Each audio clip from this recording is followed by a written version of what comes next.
విశాఖపట్నంలో ఇటువంటి భూ కబ్జాలు జరుగుతున్నాయని చెప్పి నేను జనసేనలోకి ప్రవేశించిన తర్వాత జనసేనని మీరు విశాఖలో కొత్తవాలుగా వెళ్ళాలి అని నన్ను శాసించారన్నమాట.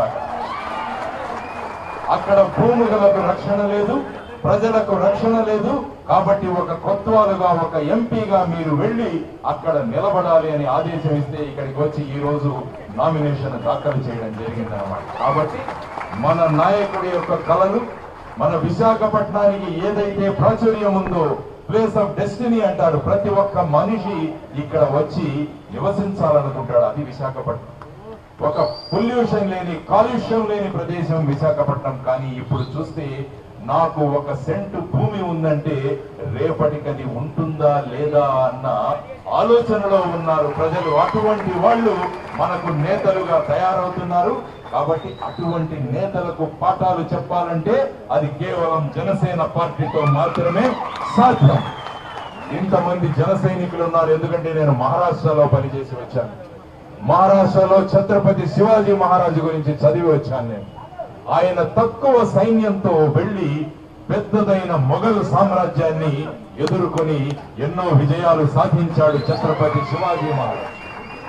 అటువంటి ఛత్రపతి శివాజీ మహారాజు నేను పవన్ కళ్యాణ్ గారిలో చూస్తున్నానన్నమాట. ఇంకా ఎలాగైతే శివశంకర్ రావుకి చెప్పారో అనకొండల గురించి చెప్పారు. కాబట్టి అటువంటి అనకొండలను ఎదుర్కోవడానికి కావలసిన వ్యూహం ఛత్రపతి శివాజీకి ఉన్న ధైర్యం ఆ వ్యక్తిలో ఉంది. కాబట్టి ఆయనతో కలిసి మనం పనిచేయాలి. ఈ రాష్ట్రానికి ఒక గొప్ప వెలుగు తీసుకురావాలన్న ఉద్దేశంలో మీరందరూ కూడా ఎదురు చూస్తున్న రోజులు ముందున్నాయి. కాబట్టి అవన్నీ మనమంతా కలిసి దాన్ని సాక్షాత్కారం చేద్దామన్నది ఈ రోజు మీ అందరికీ తెలియజేస్తున్నాను. చాలా మంది అన్నారు, నేను ఎప్పుడైతే రాజీనామా చేసి రాజ్యంలో తిరిగిన తర్వాత, రాష్ట్రంలో తిరిగిన తర్వాత పాలిటిక్స్ కు నేను ఎంటర్ అవుతానంటే నాకు వచ్చిన ఫోన్లు ఏంటంటే మీ దగ్గర ఎన్ని డబ్బులు ఉన్నాయి అని అడిగారు. మీ దగ్గర డబ్బు ఉందా? మీరు ఎలా వస్తారు రాజకీయాల్లోకి? ఒక ఎమ్మెల్యే కావాలంటే 15 నుంచి 20 కోట్లు కావాలి, ఒక ఎంపీ కావాలంటే 100 కోట్లు కావాలి. మరి ఎక్కడి నుంచి తెస్తారు డబ్బు అంటే? నేను చెప్పింది ఒకటే ఒక విషయం, మార్పు తీసుకురావాలి సమాజంలో. ఎప్పుడైతే మనం మార్పు తీసుకొస్తామో, మనమందరం కలిసి నిర్ణయించుకుంటామో ఈ మార్పు తీసుకొద్దామని చెప్పి, మార్పు తీసుకురావాల్సిన చాలా మంది చారిత్రాత్మక అవసరం గురించి మాట్లాడుతున్నాను ఈరోజు. మేము రావాలి అంటే అది చారిత్రాత్మక అవసరం అని చాలా మంది చెప్తున్నారు. కానీ నేను చెప్తాను, జనసేన పార్టీ ప్రభుత్వంలోకి రావడం చారిత్రాత్మక అవసరం అని నేను ఈరోజు మీకు చెప్తున్నాను. ఎందుకంటే 2025వ సంవత్సరానికి భారతదేశం యువతతో నిండిపోబోతోంది. భారతదేశం యొక్క సరాసరి వయస్సు 29 సంవత్సరాలు కాబోతోంది. ఇటువంటి అవకాశమే 20 సంవత్సరాల పూర్వం చైనాకు కూడా వచ్చింది. అక్కడి యువతరం నిర్ణయించుకున్నారు, మా దేశాన్ని మేము అద్భుతంగా తయారు చేసుకుంటామని.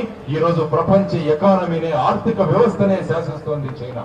మనకు అటువంటి అవకాశం వచ్చింది. కానీ మనల్ని మార్గదర్శనం చేస్తున్న వాళ్ళు ఎవరు? ఎటువంటి వాళ్ళు మనల్ని మార్గదర్శనం చేస్తున్నారు?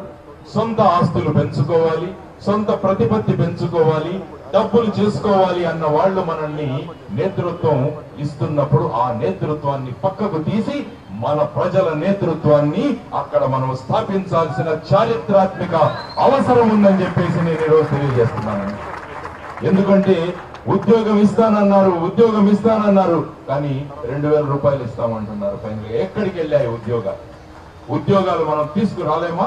మనసు పెట్టి చేయగలిగితే లక్షల కొద్ది ఉద్యోగాలు ఉన్నాయి. అందుకనే పవన్ కళ్యాణ్ గారు మేనిఫెస్టోలో తెలియజేశారు, 10 లక్షల ఉద్యోగాలు మేము క్రియేట్ చేస్తామన్నది చెప్పారు. అది చేసి చూపిస్తాం ఖచ్చితంగా. విద్యార్థులంతా అది గుర్తుంచుకోండి, నిరుద్యోగులంతా అది గుర్తుంచుకోండి. ఆ రోజు ఖచ్చితంగా రాబోతుందన్నమాట. ఎందుకంటే మనసు పెట్టి పని చేస్తే అసాధ్యం అన్నది లేదు అన్నది నమ్మే వాళ్లలో నేను కూడా ఒకటి అన్నమాట. కాబట్టి మనసు పెట్టి పని చేద్దాం, ప్రజల కోసం పని చేద్దాం, ప్రజల కష్టాలు ఏంటో మనం నేర్చుకుందాం. నేను రాష్ట్రాన్ని మొత్తం తిరిగాను, పవన్ కళ్యాణ్ గారు కూడా తిరిగారు. తీసుకొని ప్రతి సమాజంలో ఉన్న ప్రతి ఒక్కరి కష్టాలు ఏంటి అన్నది స్టడీ చేశారా? ఈ రోజు మేనిఫెస్టో చదవండి ఒకసారి, ఎంత అద్భుతమైన మేనిఫెస్టో. ఆశ్చర్యపోతున్నారు జనాలు, ఎలా చేయగలిగారు ఈ మేనిఫెస్టో అంటే మా మేనిఫెస్టో ఏసీ రూముల్లో కూర్చొని చేసిన మేనిఫెస్టో కాదు, చెట్ల కింద కూర్చొని వ్యవసాయదారులతో కూర్చొని యువతరంతో కూర్చొని తయారు చేసిన మేనిఫెస్టో ఇది. అందుకనే అంత అద్భుతంగా ఉంది. మనసు పెట్టి చేసిన మేనిఫెస్టో ఖచ్చితంగా అది అమలు చేస్తాం. కాబట్టి దాని గురించి కూడా మీరు ఆలోచించండి. భారతదేశాన్ని ముందుకు తీసుకురావాలి, ఆంధ్రప్రదేశ్ ను ముందుకు తీసుకురావాలి. నిన్న పేపర్లో చదివితే హ్యాపీనెస్ ఇండెక్స్ గురించి మాట్లాడారు. అంటే ప్రజలు ఆనందంగా లేరట దేశంలో. 122వ స్థానంలో ఉన్న మన దేశం 129వ స్థానానికి పడిపోయాం. అంటే ప్రతిరోజు ఆనందంగా నివసించాల్సిన మనం ప్రతిరోజు భయంతో నివసిస్తున్నాం. మనం ఈ భయం ఎందుకు?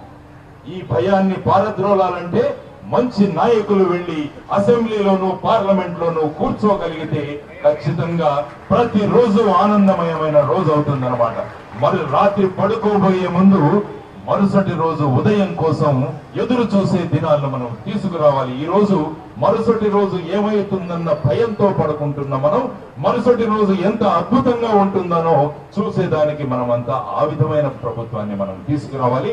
అది ఖచ్చితంగా ఇటువంటి మేనిఫెస్టోని తీసుకొని మనం ముందుకు తీసుకువెళితేనే ఖచ్చితంగా అవుతుందని మీకు తెలియజేస్తున్నాను. దాన్ని రూపాంతరం చేసి కార్యక్షేత్రంలో తీసుకువచ్చే బాధ్యతను పవన్ కళ్యాణ్ గారు తీసుకున్నారు. నేను ఖచ్చితంగా ఆయన మాటిస్తే చేసే మనిషి కాబట్టి ఖచ్చితంగా ఆయన చెప్పిన ప్రతి విషయం కూడా మనం జనసేన ద్వారా తీసుకువెళదాం. ఇప్పుడు అన్నారు అందరూ కేవలం 15 రోజులుంది, 20 రోజుల సమయం మాత్రమే ఉంది. కానీ వాళ్ళకంతా నేను చెప్పేది ఏంటంటే లక్షల కొద్ది జన సైనికులు ఉన్నారు, అది మరిచిపోకండి అని నేను చెప్తున్నాను. ప్రతి ఒక్క జన సైనికుడు కూడా ఈ 15-16 రోజులు కనుక మనసు పెట్టి కనుక పని చేయగలిగితే సాధారణంగా ఏమవుతుందంటే పూర్వకాలం మీరు చరిత్రలు చదివితే సైన్యాలు వెళుతూ ఉంటే సైన్య బలం తగ్గిపోతుంటుంది. కొంతమంది రోగాలు వచ్చేసి కొంతమంది ఇదే అయిపోయి చనిపోతుంటారు. కానీ జనసేనను చూస్తే రోజు రోజుకు సైన్యం పెరిగిపోతుంది అన్నమాట. ఈ రోజు కూడా పెరగబోతోంది.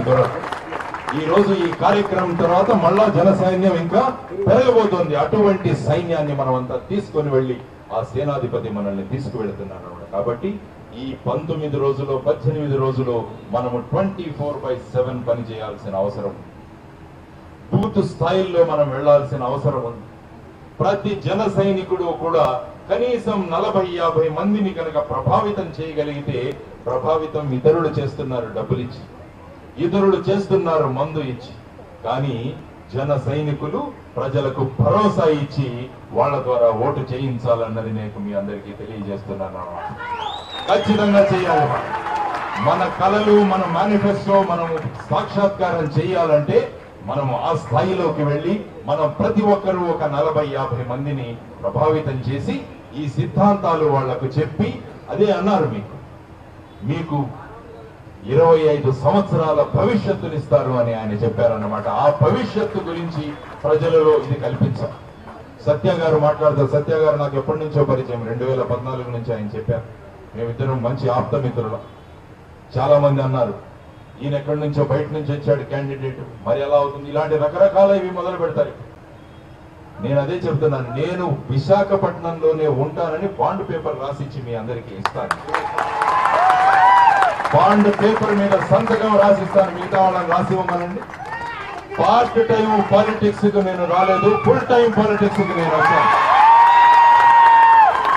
నేను విద్యా సంస్థలు నడుపుకుంటూ పార్ట్ టైం పాలిటిక్స్ చేసేవాడిని కాదు. నేను బిల్డింగ్ వ్యవసాయం చేసుకుంటూ పార్ట్ టైం పాలిటిక్స్ చేసేవాడిని కాదు. నేను ఫుల్ టైం పాలిటిక్స్ 24/7 చేసేవాడిని.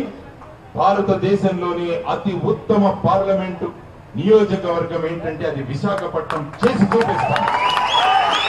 ఆ ధైర్యం నాకుంది, ఆ దమ్ము నాకుంది. దానికి కారణం ఏంటంటే జన సైనికులు నాతో ఉన్నారు, నన్ను మార్గదర్శనం చేసే జనసేనాని ఉన్నారు మనందరూ. కాబట్టి ఆ విధంగా మనం తీసుకెళ్దాం. జనసేనలో ఇంకొక మంచి విషయాన్ని నేను గమనించాను. ఇప్పుడు చూడండి, మిగతా పార్టీలు మీరు చూస్తే సీటు ఇవ్వకపోగానే వెంటనే జంపింగ్. నేను మహారాష్ట్రలో ఒక పార్లమెంట్ ఉండేవాడు ఒక ఆయన ఫోన్ చేసేటప్పుడు నేను ప్రతిసారి అడిగేవాడిని, సార్ ఏ పార్టీలో ఉన్నారు మీరు అంటే ఆ విధంగా వెళ్ళిపోయేవాడు అనమాట. కానీ జనసేనలో ఉన్న ప్రాముఖ్యతను మీరు గమనించండి. నాకు సీట్ రాలేదు, సేనాని ఆలోచించి ఇంకొకరికి సీట్ ఇచ్చారు, కానీ జనసేన నేను వదిలి వెళ్ళను. నా వంతు కర్తవ్యంగా నేను పార్టీని గెలిపించి చూపిస్తాను అన్నారన్నమాట. ఇది చదువుతుంటే నాకు రామాయణం గుర్తొచ్చింది. విభీషణుడు రావణుడి దగ్గర నుంచి వస్తాడు, వచ్చి రాముడి ముందు సరెండర్ అవుతాడు. అప్పుడు రాముడు చెప్తాడనమాట, లంకకు నువ్వు రాజు కాబోతున్నావు అని చెప్పి పట్టాభిషేకం కూడా చేస్తాడు.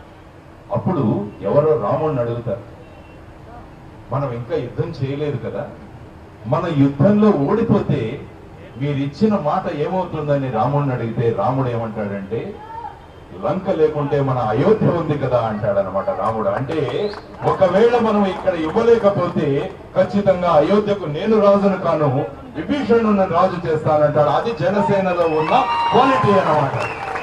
నాకు రాలేదు సీటు, ఇంకొకరికి సేనాని నిర్ణయించి ఇచ్చారు. నా వంతు కర్తవ్యంగా నేను వారితో పనిచేస్తాను. రామాయణంలో ఉన్న సంస్కారం, సంస్కృతి మన జన సైనికుల్లో ఉందని నేను తెలియజేస్తున్నాను అన్నమాట మీ అందరూ. కాబట్టి అటువంటి పార్టీలో మనమంతా కలిసి పనిచేస్తూ ఒక గొప్ప వాతావరణాన్ని మనం సృష్టిద్దాం.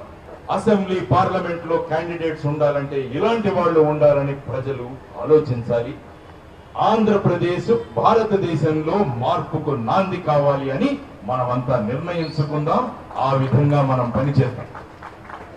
ప్రతి ఒక్కరూ ప్రజలకు అనిపించాలి, మన పార్టీ అంటే జనసేన పార్టీ అనిపించాలి. ఆ విధంగా మనం ప్రజల్లో ఈ భావజాలాన్ని, ఈ మేనిఫెస్టోను తీసుకువెళ్ళగలగాలన్నమాట. అందుకని మొన్న మొదటి రోజు మీటింగ్ లో చెప్పాను, జన సైనికులు మనం ఏ విధంగా అయితే పాఠాలు కంఠాపాఠం పెట్టేవాళ్ళో మన మేనిఫెస్టో కంఠాపాఠంగా మనకు రాగలగాలన్నమాట. ప్రజల వద్దకు వెళ్లి ప్రతి ఒక్కదాన్ని వివరించుకుంటూ ఉచితంగా బియ్యం 2 రూపాయలు, 1 రూపాయికి బియ్యం ఇస్తామంటున్నారు. ఆ బియ్యం మళ్ళా అమ్మేసి అది మళ్ళా ఎటు పోర్టుల్లో ఎటు నుంచి వెళ్ళిపోతుందో మీ అందరికీ తెలుసు. దాని గురించి ఆయన ఏమన్నారంటే, దాని బదులు నేను 2500 నుంచి 3500 వరకు ప్రతి ఆడపడుచు అకౌంట్ లో ట్రాన్స్ఫర్ చేస్తానని పవన్ కళ్యాణ్ గారు చెప్పారు. ఎందుకంటే ఆయన ఫీల్డ్ లో వెళ్లి చూసిచ్చారు కాబట్టి. నేను పర్యటన చేస్తున్నప్పుడు రైతులు మాకు చెప్పిన విషయాలు, సార్ అందరూ అన్నం తింటారు, కానీ మా ప్రాంతాలలో మట్టి ఇసుక తినేవాళ్ళు కూడా చాలా మంది వచ్చారండి అని వాళ్ళు రైతులు వాపోతున్నారన్నమాట. మాకు దొరకదు ఇసుక, కానీ ప్రభుత్వంలో ఉన్న వాళ్లకు ఈ ఇసుక దొరుకుతుంది. ఈ విధంగా కోట్ల కొద్ది డబ్బులు గడించిన వాళ్లకు ఒక గుణపాఠం నేర్పించాలి మనం ఈ ఎలక్షన్ లో జన సైనికులంతా నిర్ణయించుకుని మనం అంటే ఏంటి, నిజాయితీ అంటే ఏంటి అని మనమంతా చూపించగలిగే రోజు త్వరలో వస్తుందన్నమాట. 11 ఏప్రిల్. అందుకనే మొన్న మాట్లాడుతూ చెప్పాను, 1, 1, 2 కాదు 11 అని చెప్పాను. 11 వస్తోంది మనకు, ఏప్రిల్ 11. కాబట్టి 11 రోజున మన సత్తా ఏంటో మనమంతా కలిసి చూపిద్దాం. ఒక అద్భుతమైన మనం అందరినీ గెలిపించుకుందాం. కోన తాతారావు గారు ఇక్కడ నిలబడి ఉన్నారు, మనకు ఎమ్మెల్యే క్యాండిడేట్. ఆయన మాట మనం అసెంబ్లీలో వినాలి. మే 23వ తేదీన ఎన్నికల కౌంటింగ్ అయిన తర్వాత మొదటి అసెంబ్లీ ఎప్పుడైతే సమావేశమవుతుందో అందులో మనకు కోన తాతతో గడిపించాలన్నది మా అందరి ఆకాంక్ష. విశాఖపట్నం సమస్యలు తీసుకుని లోక్సభలో మాట్లాడాలన్నది నా ఆకాంక్ష. మాట్లాడతాను, మన ప్రతి సమస్య గురించి అక్కడికి మాట్లాడతాను. మొత్తం భారతదేశంలో ఉన్న పార్లమెంటు సభ్యులందరికీ విశాఖపట్నం విజిట్ చేయించే ఏర్పాటు మనం అంతా చేద్దాం. విశాఖపట్నం అంటే ఏంటో చూపిద్దాం.